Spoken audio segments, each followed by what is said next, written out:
Lola. Kalau kita udah ngomongin Mbak Lola nih, konotasinya tuh selalu hal-hal yang negatif ya. Lola, loading, lambat.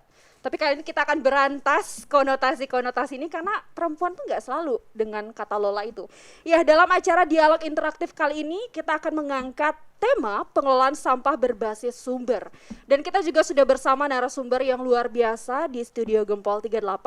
Kita sudah bersama Nyonya Putri Koster sebagai Ketua TPPKK Provinsi Bali. Selamat pagi, Bu. Selamat pagi, Mbak Ade. Aduh, semangatnya. Semangat. Gimana kabarnya hari ini, Bu? Baik, sehat. Itu karena sebelum melakukan sesuatu ingat doa. Ingat doa. Itu pesan Betul Mbak sekali. Lola. Iya. Dan kali ini pastinya gitu kan kita sudah bersama figurnya langsung nih yang akan menginspirasi kita. Di sini nggak cuma mbak-mbak doang yang hadir ya. Di sini ada bapak juga yang hadir. Ya, jadi kita juga sudah bersama dengan Bapak Nyoman Agus Jaya Sumpena sebagai Kepala Dis PMD Buleleng. Selamat pagi, Bapak. Selamat pagi, Ade. Ya, bagaimana kabarnya, Pak? Baik, Ade. Baik. Semangat hari ini, Pak. Sehat, semangat. Jangan mau kalah ya sama Ibu Gubernur. Iya, dan kita juga sudah bersama Ibu PKK Ketua PKK di Buleleng. Selamat pagi, Bu. Selamat pagi, Mbak Ade. Iya, gimana kabarnya hari ini, Bu? Sehat, bahagia Sehat, selalu. bahagia selalu, nggak mau kalah juga, Bu, semangatnya ya. Iya. Kalau nggak sehat nggak rame kita nih. Iya, benar. Karena rame pasti sehat udah. Oke. Boleh dijelasin dulu gitu, Bu ya. Karena nanti kan saya calon PKK ini, Bu. Iya. Boleh dijelasin udah, gitu, Bu, udah ya. PKK mestinya. Oh iya, udah PKK karena ya? PKK itu kan pemberdayaan dan kesejahteraan keluarga. Jadi siapa saja yang bisa diberdayakan, ya semua warga negara Indonesia. Tujuannya untuk apa? Bersama-sama meningkatkan kesejahteraan keluarga, kan gitu. Nah, itu pergerakan PKK. Kalau dulu PKK emang benar-benar yang digerakkan itu ibu-ibu. Tetapi sekarang peranan seluruh anggota keluarga, kepala keluarga, juga ibunya itu sama pentingnya. Untuk apa? Bersama-sama meningkatkan kesejahteraan keluarga. Jadi visi dari PKK itu kan itu. Jadi meningkatkan, mewujudkan keluarga atau anak-anak bangsa yang benar-benar berkarakter, berakhlak mulia, berbudi pekerti luhur, sehat jasmani dan rohani. Tujuannya apa? Tujuannya ya bersama-sama ketika anak bangsa ini udah sehat lahir batin, bisa kita ajak untuk bersama-sama membangun negeri, mempertahankan yang namanya Negara Kesatuan Republik Indonesia. Kan seperti itu. Nah tuh dari 2020 Ibu udah melakukan tugas sebagai partner pemerintah. Tugas Ibu mensosialisasikan. Nah, apa yang menjadi program-program pemerintah, apa yang urgen, apa yang sedang viral yang harus dilakukan. Nah Nika, sosialisasinya apa? Lewat media elektronik, media cetak, media sosial itu. Jadi supaya cepat masyarakat menyerap, kemudian stakeholdernya bisa melakukan dengan cepat apa yang mesti menjadi tanggung jawab mereka. Yang sedang urgen sekarang ini adalah bagaimana kita PKK ikut menyampaikan kepada masyarakat bahwa sampah kalau tidak diolah akan jadi musibah sekarang dan ke depannya.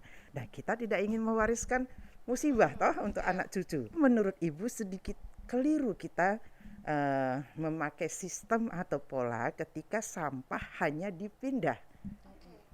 Kan nggak selesai masalahnya. Itu bom waktu. Dari situ Bapak Gubernur belajar, nah ini sistem dan pola nggak tepat. Lalu beliau membuat Pergub nomor 47 tahun 2019 tentang pengelolaan sampah berbasis sumber. Nah gitu. Menurut Ibu kalau sistem dan pola ini diterapkan mulai dari sekarang, nggak ada itu yang namanya wilayah akan menjadi korban untuk pembuangan sampah. Yang ada di desa-desa akan punya sistem dan pola yang tepat untuk mengolah sampah mereka.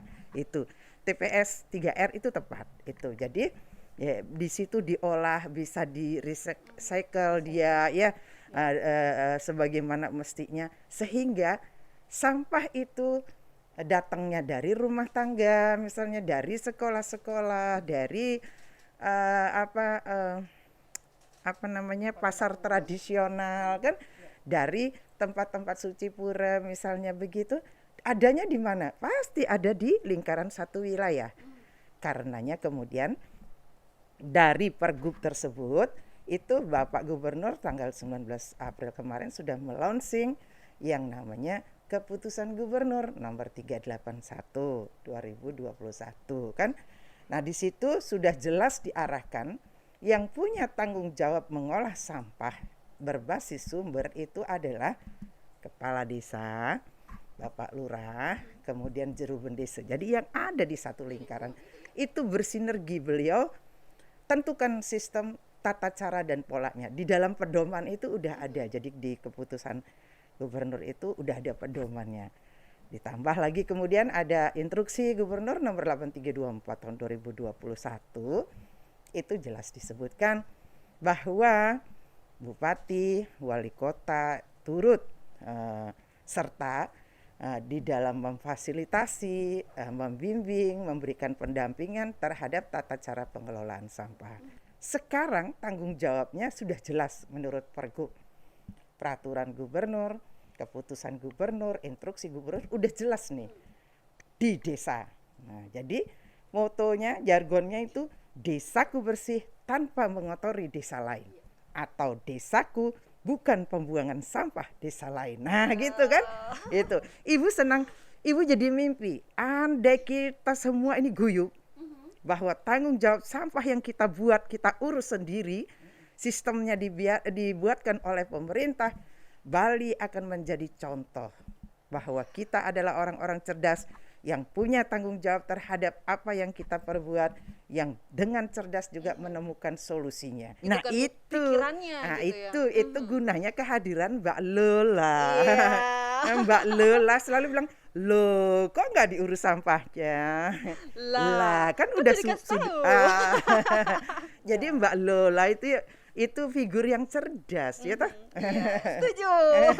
Karena sekarang sudah bersama perempuan-perempuan cerdas, nular gitu ya. Nular Semangatnya. Iya, anak muda kudu lebih semangat dari ibu kita yang udah uzur ini ya. Ibu enggak ada gitu. Iya kan. Rambut boleh warnanya 2 gitu kan. Jalan kita boleh terhuyung-huyung, tetapi semangat kita sama semangat Mbak Ade sama. Yuk kita kelola sampah kita. Setuju. Yuk kita kelola sampah kita. Karena kalau tadi dibilang ini cuma mindahin sampah ke tempat lain, ya ini nggak menyelesaikan masalah. Betul, ya Bu ya. itu bom waktu nanti. Bom waktu, nambah masalah. Sampah jangan dipindah, tapi diolah bila perlu dienyah. Karenanya pebedikin ngai sampah. Pebedikin ngai sampah. keluar. Iya betul, recycle bisa. Jadi plastik bisa jadi tas. Jadi kemarin saya sempat juga gitu Bu ya, bikin dari pakaian-pakaian bekas yang sudah nggak kepakai itu rencananya mau dibuang, tapi celana jeans itu berubah jadi tas. Saya bawa ke kampus Bu. Wah, ada luar biasa tasnya itu kreatif ya, kreativitas. Tasnya luar biasa. Betul. Nah itu juga recycle kan Bu ya. Jadi kita mengurangi sampah juga. Ya walaupun misalnya kalau yang bisa diolah itu menjadi bentuk lain. Misalnya sampah-sampah organik, sampah-sampah dapur. Nah ini kan Ibu dapat ilmunya dari Bapak Kepala Desa Punggul. Jadi sampah dapur itu masuk ke yang tong, namanya tong edan. Itu selesai udah masukin ke situ, dikasih cairan namanya liang supaya nggak bau. Nah udah setiap pagi selesai masak buru-buru taruh aja di situ, taruh sehingga nggak bau dia. Nah setelah itu nanti berapa minggu itu akan keluar cairan. Nah cairannya itu adalah pupuk. Nah kemudian yang sudah membusuk juga tetapi tidak bau karena udah di dalam tong, diisi cairan penetral bau. Nah itu jadi apa ya, residunya itu yang ampasnya, yang kering-kering bisa ditaruh di pohon. Nah itu kalau yang dapur. Nah kalau yang sampah-sampah alam misalnya dedaunan dan lain sebagainya itu diolah menjadi pupuk organik. Nah yang harus di recycle itu yang kalau itu plastik misalnya dan yang lain sebagainya. Nah Iya, harapan Ibu sih sebenarnya karena sampah itu kita yang bikin, sebenarnya tanggung jawab kita. Selama ini sistem yang diterapkan terbalik, itu. Jadi kok orang yang bawa sampah itu dikasih duit. Nah, itu enggak.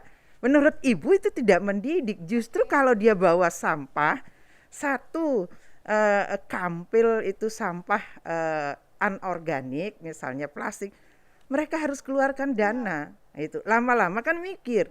Nah, sehingga membeli produknya jangan yang dibungkus plastik, belanja jangan pakai tas kresek, bawa tas sendiri. Padahal pemakaian tas kresek udah benar-benar dilarang menurut Pergub tahun 97, nomor 97 tahun 2018 kan. Jadi wow, kita juga datang ke ke restoran-restoran dari straw-nya yang bahkan udah nggak ada lagi tuh, jarang kita temuin yang dari plastik, walaupun mungkin masih ada, tapi ini kan terus digetok tularkan gitu Bu ya. Itu juga teman-teman pada heboh, wah ini udah berubah ya jadi kayu ya. Ya ini nih kayak gini-gini nih. Iya, plastik kita udah tahu sangat berbahaya dalam hidup karena nanti akan mencemari lingkungan. Kalau dibakar asapnya beracun, kalau tertimbun di tanah nggak subur. Nah, coba Ade bayangin kalau berpuluh-puluh tahun kita begitu, tanah kita seluruh negeri kita ini tertutup plastik, anak cucu kita mau ngapain ke depan, nggak bisa nanam padi kan gitu, ditanam layu semua karena di bawahnya udah plastik. Nah, bisa nggak bersama kita tumbuhkan kesadaran, mulainya dari mana? Yang dari bikin plastiknya dong, kan itu. Bisa nggak kita jangan memanjakan diri, repot-repot dikit sehingga anak cucu kita ke depan nggak repot, kan gitu. Yuk tumbuhkan kesadaran. Jadi apa yang kita lakukan itu menjadi tanggung jawab kita. Tapi karena melakukannya bersama-sama, yuk tanggung jawabnya ambil bersama. Apa yang harus dilakukan oleh pemerintah, bikin aturannya. Apa yang harus dilakukan oleh aparat yang sejajar, yang paralel gitu, ikut bersama-sama mendukung sistemnya. Lalu apa yang dilakukan oleh masyarakat, sumber dayanya, yang mengerjakannya. Jadi pemerintah bikin aturan, masyarakat mengerjakannya, baru sukses itu daerah dan Jadi wilayah juga kita ya gitu Bapak ya. ya. Boleh, Jadi di Buleleng berarti ini seperti ya. apa Bu Dokter? Boleh nih Gitu. diceritain. Nah, ini sekarang hostnya siapa? ini Ade saya apa baru Ibu mau ya? ngomong Ibu. Ini kok hostnya pindah gitu ya? Ini hostnya pindah. Jadi saya dari tadi pantengin aja. Oke. Iya. Yang penting Iya. kita ngobrol asik ya. Iya. Tiang berbagi ini ya, gimana seperti Ibu katakan berusaha aja terus ya. Memang tidak mudah untuk merubah perilaku, tetapi ternyata dengan dorongan Ibu, dengan seringnya Ibu loh memberikan video YouTube, gini loh, Iya. namanya hatinya PKK saya Pemanfaatan punya. media, benar-benar, Waduh, Bu, ya. gregetan juga ya, kita nih kapan jadinya gitu Iya. nggak? Tapi ternyata Ibu yang laporkan, walaupun belum seperti harapan, sudah mereka sangat menyadari dengan gini, ya coba dulu kita taruh tuh tanaman itu bener-bener ya, cabai lagi 110 kilo tuh, waduh katanya, gitu Detail kan. harganya Bu. Ya, saya bisa cerita bahwa ada orang yang memang iseng, dia seorang polisi, dia taruh, dia nanam cabai, nggak malu tuh ya, waktu cabai mahal, cabainya berbuah nggak, minta dong dikit, ibu-ibunya gitu. Dia juga nggak ngerasa. Kalau kehidupan zaman dulu gotong royong begitu. Iya. Di Bali kan Manilo wenten garam gitu kan, minta garam, minta terasi, biasa itu di dapur tetangga kan. Namanya bapak nggak ngerasa ya kalau dia nggak tahu, ambil aja di belakang, ibunya dia bilang, Pak mahal tuh tabiannya Pak, dia bang. Ya itulah contoh soal ternyata seperti yang ibu akan berikan hatinya PKK, awalnya bukan soal materi ya, tapi betul. ingin ibu itu Bali ini nantinya menjadi hijau royo-royo. Ya. Dan itu dari beberapa kecamatan yang ada, mungkin yang bisa sebutkan, ada yang betul-betul appreciate, betul-betul membuka tangan, itu dan bisa dilihat hasilnya. Satu hal lagi Ibu, bahwa kami di PKK hampir setengahnya dari 138 desa sudah melakukan namanya pengolahan sampah organik dengan melakukan pembuatan ekoenzim. Iya. Gitu. Ekoenzim ini terkenal Bu. Iya, ekoenzim, dan itu sudah betul-betul bermanfaat, bahkan bisa membantu secara ekonomi. Mereka bisa ngurangin beli sabun untuk cuci piring, SOS untuk pel, ya Pak ya.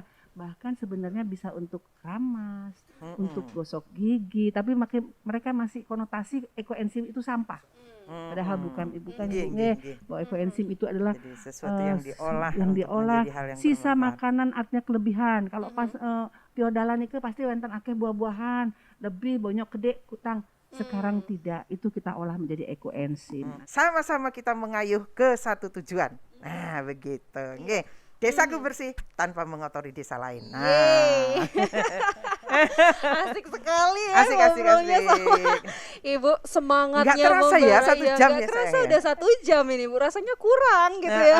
Satu Pengen hari ngobrol bikin, lagi ya. pengen lagi ke Guntur nih. Yeay. Ditunggu Bu, datang Yep. lagi ya. Siap. Iya, jadi banyak hal yang hari ini kita boleh dengar, kita sharingkan bersama di sini terkait pengelolaan sampah berbasis sumber ini. Ini bukan lagi hal yang sekarang kita lakukan, hanya sekarang kita nikmati, tapi ini sampai waktu-waktu ke depan gitu. Betul, kita Sampai siapkan. waktu ke depan. Ini nggak seperti makan cabai, digigit sekarang, pedes Pedesnya sekarang. Enggak. Pendengar setia Radio Guntur, udah 1 jam kita bersama. Jadi Titiang sudah melaksanakan tugas sosialisasi terkait dengan peraturan Gubernur Pergub nomor 47 tahun 2019. Jadi mari kita bersama-sama wujudkan sesuatu yang menjadi tujuan utama kita, yakni bersih lingkungan. Kelola sampah berbasis sumber. Mulainya dari mana? Dari desa. Oleh siapa? Dikomandoi Bapak Kepala Desa, Bapak Lurah dan Juru Bendesa. Desaku bersih tanpa mengotori desa lain. Jadi terima kasih sekali lagi kami ucapkan kepada ibu-ibu hari ini, sharingnya juga luar biasa, semangat sekali. Jadi jangan kemana-mana, tetap stay di 104,6 FM.